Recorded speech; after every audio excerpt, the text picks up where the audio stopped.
Hi, I'm Coach Corey Wayne, and this is my video coaching newsletter. And the topic of today's newsletter is going to be, She's Jerking Me Around.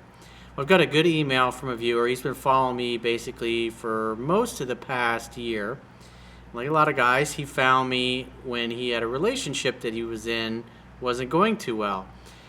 And he's now been dating this new girl who he says is the best sex he's ever had. Obviously, it's way better than what he had before because he said his previous relationship, he in essence turned himself into a pleaser and didn't even recognize himself by the end of it. But there's some interesting things he's got going on here because he's been dating this girl for 6 months and he's still dating other women and she's still dating other men. She's been divorced for 3 years. He's 24, she's 29. There's a little bit of a small age difference there in their 20s. But what I liked about his email and the reason I picked it is because there's some subtle things that he's doing that he's not recognizing that are causing her or getting in the way of her falling in love and wanting to be exclusive. She's brought it up a couple times and then he questions her about it and then she kind of backs up, changes her mind. And recently she's kind of gotten cold and flaky and pushing him away, and he's thinking, after 6 months, what the hell? So I got a quote that I wrote in this topic, and then we're going to go through his email, because this is a great email, because it's really to help guys, and girls for that matter, fine-tune their approach, because he's doing little things that are making him look and appear weak, he doesn't realize it. And he's also doing a little too much pursuing, even though he doesn't think he is. And part of the other thing that hasn't done is he's only read the book 3 times. So let's go to the quote. And the quote says, "No one will ever do or say anything to you that you don't invite them to do. When a woman senses weakness in her man, she will tend to pull away and test his strength.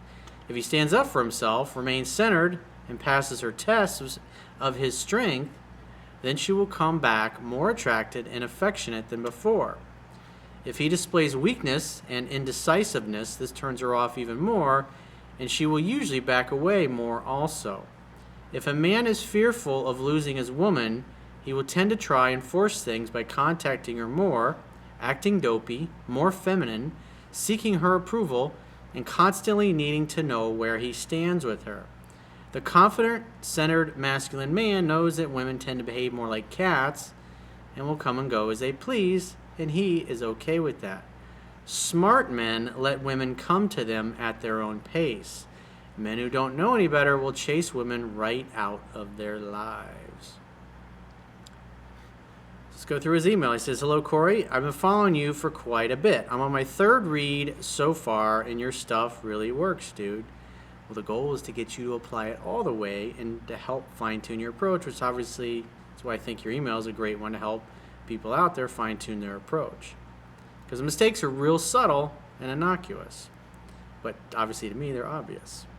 Before I knew your work, I was in this relationship with a girl that I knew from college for a couple of years, and I knew I wasn't into it, and I completely changed myself to become the guy she wanted. I was so miserable that it led me to your work. So you bent yourself into a pretzel trying to please her, and all it did was make you miserable in the process.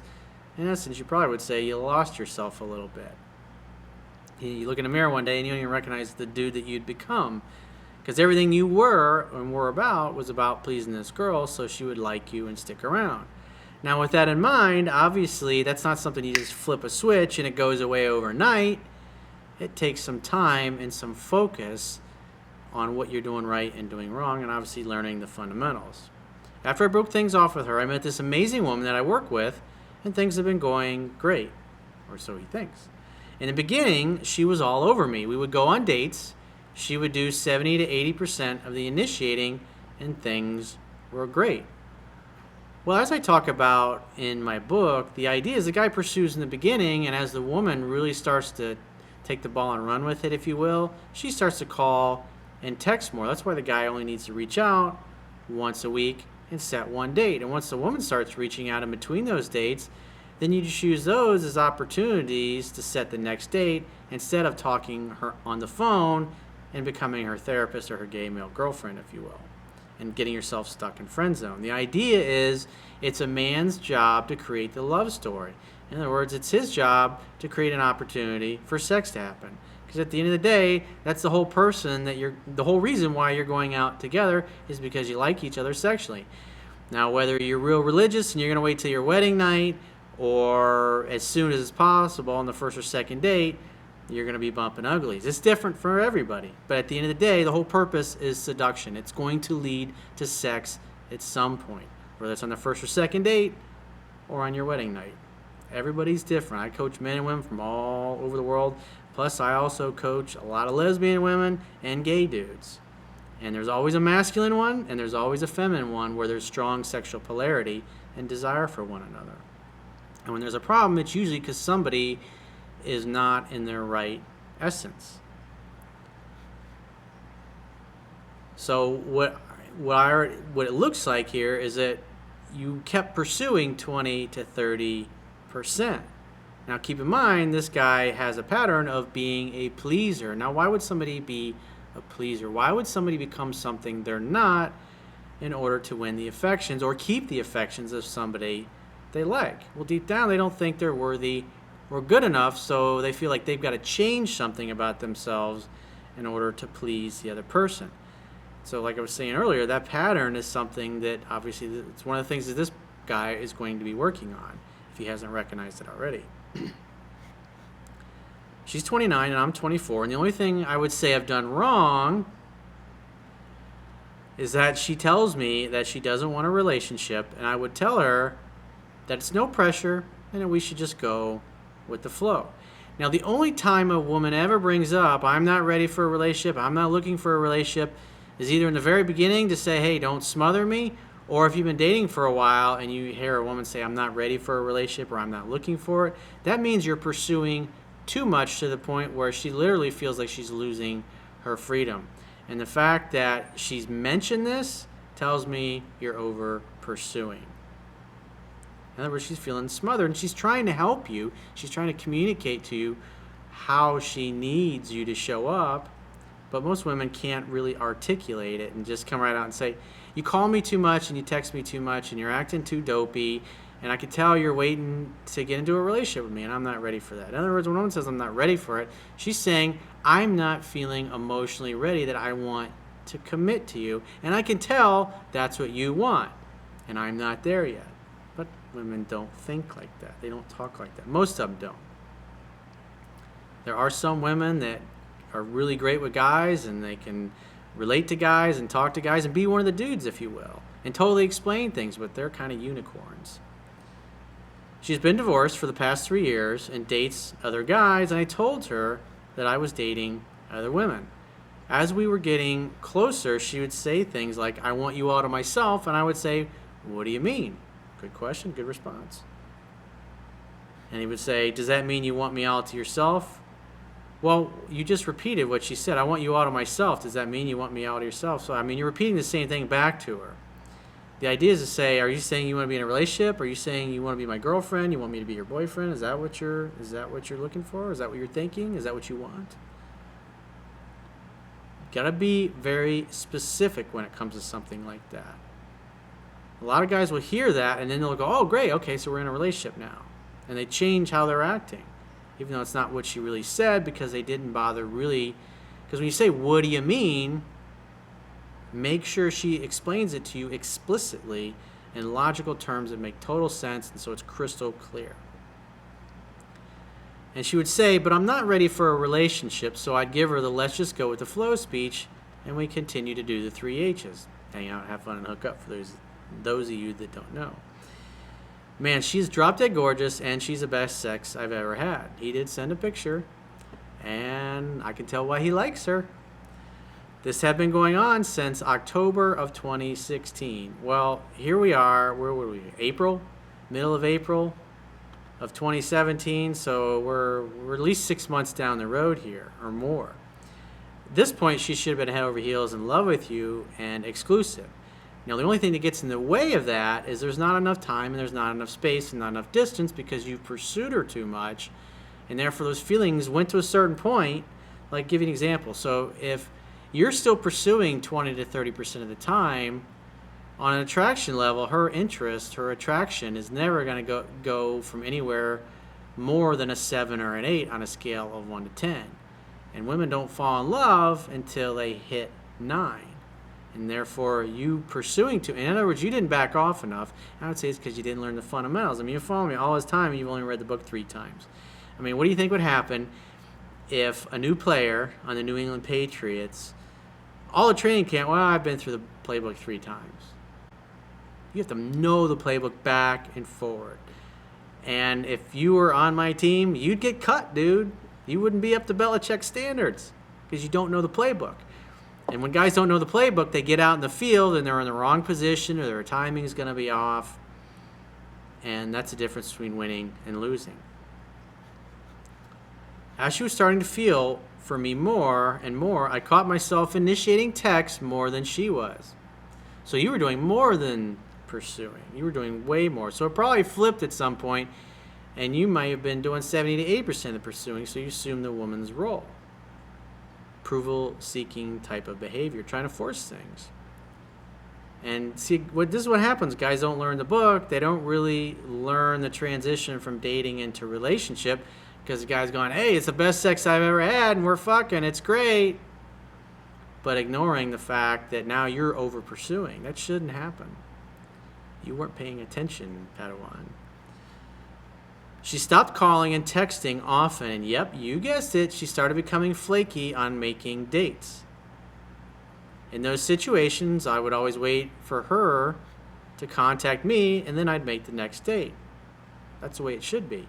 But by this point, she should be doing 100% of the calling, texting, and pursuing. And the only time you will reach out and call and text and pursue is if you're with a woman that wants you to do that. And I discussed that in an email or a video newsletter recently called She's Mad Because I Don't Chase.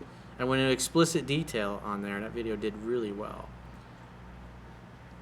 So if you're not sure of that, that's part of what's going on here is that, again, a woman like that, you never really got her to the point where she was pursuing the point where she may have brought it up. Hey, how come you never call me? How come you never text me?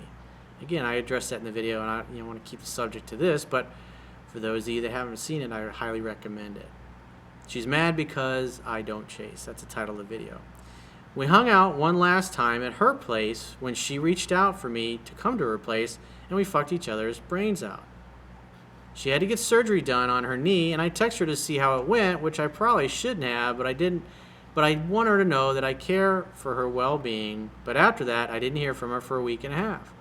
Well, it's good that you reached out because that is, I mean, the girl had an operation, so it shows you care. But at the end of the day, part of your problem is you've been way over pursuing.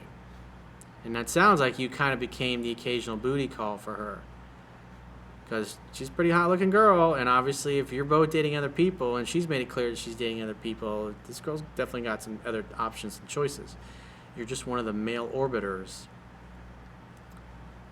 Yeah, in other words, you got in the way of her falling in love with you because you over-pursued. During that time, she would only like my posts on Instagram, and she commented on one of my posts, so I took that as she wanted me to reach out. The rest is self-explanatory. Well, again, this is where the book comes into play. You don't know the book well enough. So just because she commented on a post, I might like the post. Unless she's addressing you directly or sending you a Facebook message, you were obviously looking for any reason to reach out, and because she commented on one of your posts, you'd think, oh, now I got to call her. Wouldn't have done that, dude. I reached out to see how she was doing, and I tried to make a date for this Wednesday to come over to my place to have dinner, but she said, sounds good, but... There's always a but. But I'm meeting up with a friend early in that day, and that if anything changes, I'll let you know. In other words, you're an option. And this is what happens. You're seeing right now, instead of her being excited and doing backflips and cartwheels that you reached out, her attitude is, wasn't her idea. And because it wasn't her idea, her attitude is, I'll let you know. Which means, nah, I don't want to see you, dude. So I withdrew the offer, which is the right thing to do, obviously. But you should have been reaching out in the first place. So I withdrew the offer and said, sounds like you're going to be busy. I'd love to see you, but only if you're definitely free, hun. Let me know when you have a day, when you have nothing going on, and then we can make plans. Then she says, works for me. This was Friday. I used to let her get away with stuff like that, but no more. So pursuing too much, letting her walk all over you and treat you like a doormat, being a pleaser. This is still part of what your own weaknesses that you're working on. This is what you're personally trying to overcome. Same kind of patterns I talked about in the previous relationship that you were in. In other words, you're putting your needs last and hers first. And because of that, you communicated that you were not of the same social status or social value that she was. In other words, you weren't on the same level. You kind of treated her like a celebrity and let her get away with bullshit so she knows she had you. And since she hadn't fallen in love with you, it's easy just to blow you off for one of the other guys that she's dating and probably hooking up with and fucking, who's acting a little bit more like a man than you are. That's reality. Fast forward to Monday, and she calls while I'm at work. And I don't answer, but I replied, "Hey, sorry, I missed your call. What's up?" She said that she'd been thinking about me, so I said, "Well, that's why you need to come see me and stop playing around." In a joking manner. I wouldn't have said stop playing around. So that communicates, you're jerking me around and you don't care about me. I'm weak. Not attractive. I would have just said, "Well, I think you need to come over and make dinner. Bring a bottle of wine. We'll light a fire." He says, the next morning, yeah, your response was no bueno, dude. The next morning, she texted saying she can't put any weight on her legs, so I called her out on her bullshit when she told me she was going... So what you basically communicated is not hearing from her is causing you, and not seeing her is causing you to lose your shit and get upset. She can tell by your response. That's why you need to come see me and stop playing around. You just communicate, you're jerking me around and I don't like it. You're a meanie. You're a big meanie. He's a big, strong dude. He sent a picture of himself as well. Don't act that way, dude. You're a fucking man. Come on now. She says her mom is going to be with her. I stood up for myself saying, obviously I've done something to turn you off. Does that make you look confident and sexy and attractive and have an attitude? Of course she wants to hang out with me. I'm fucking awesome. It's more of the I'm not good enough for you. That's what you're communicating and you don't even see it. You don't even realize it. Obviously, I've done something to turn you off. I thought things were good. I like spending time with you, hon, but I don't like being jerked around. When you really miss me and want to see me, let me know when you're feeling better. Then she said that she was sorry and that she has to depend on other people, and I responded with, I forgive you. Talk to you later. Keep in touch. So you redeemed yourself by the end of it, but you're like, ah, ah. If I wasn't crazy, I'd think she was trying to jerk me around. Well, dude, you invited her to jerk you around. So you only have the person that you see in the mirror every day, blame that dude. You didn't learn the fundamentals. That's why it says read it 10 to 15 times at the beginning of the book. I mean, as long as you've been following me, you've only been through it 3 times. What happened was you started getting the panani, started getting that chocha, and you let it go to your head, and you're like, I don't need to read this stinking book. I don't need it 10 to 15 times, Corey. I'm already a Jedi Master. Should I have been more considerate knowing that she's recovering from her surgery? Well, you were actually pretty nice, but you just displayed weakness. Instead of making yourself look like somebody she should escape from her knee pains and maybe get a nice all-over oriental body massage, you get nothing. What would you have done differently? Well, I've been kind of pointing out the whole video. I know this is a long email, but I thought this was a special case. Everybody thinks it's so unique. You probably haven't seen this one before, Corey. And I wanted to get your perspective. Until then, I'm letting her do 100% of the calling, texting, pursuing. You should have done that a long time ago, dude. I tried getting together with her twice. Should I give her the, hey, it's good to hear from you. Gotta run, keep in touch. Well, because you kind of fumbled the football there, I would, in this case, special case, if you will, she reaches out, calls you, or texts you, hey, what are you doing? What are you up to? And I would just say, well, I think you need to come over and make me dinner, bring some wine, and we can catch up. I'd love to see you. And make plans with her one more time, bringing it up. And if she gives you any kind of flaky bullshit, then from that point forward, I would never, even if she reaches out, talk to her for 2 or 3 minutes and just say, hey, it's been really great hearing from you. I'm just so jammed up right now, but I got to run. Keep in touch. And unless she brings up getting together, then you won't bring it up. One of two things will happen. She'll either finally reach out and bring up getting together and seeing you, and then you'll make a date, or she'll just disappear forever. So at this point, it's pretty obvious you talked her out of liking you, dude. Remember, you said yourself she was all over you in the beginning. And then at some point, the power flipped, and you became the pursuer. You became the woman. And she's liked you. She was really into you in the beginning, and she's thinking, why don't I feel the same for this guy? I should be more into him than I was in the beginning, but my feelings are going the opposite way. And when women feel that way, they want even more space and time away from you. And you got to give it to them, and you didn't do that. Thanks for all you do, brother. You changed my life, and you inspire me to do the same. A donation is coming to you shortly. Well, I always appreciate the donations. For those of you that are so inclined, you can go to my website, click the donate button, and donate any amount that you think is equal to the value that you received.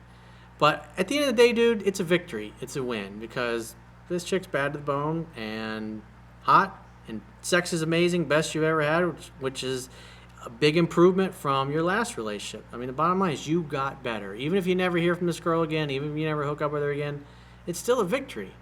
But the bottom line is the reason why things are not where you want them to be is you don't know the fundamentals. You only read the book 3 times in the last year, and that's a decent effort.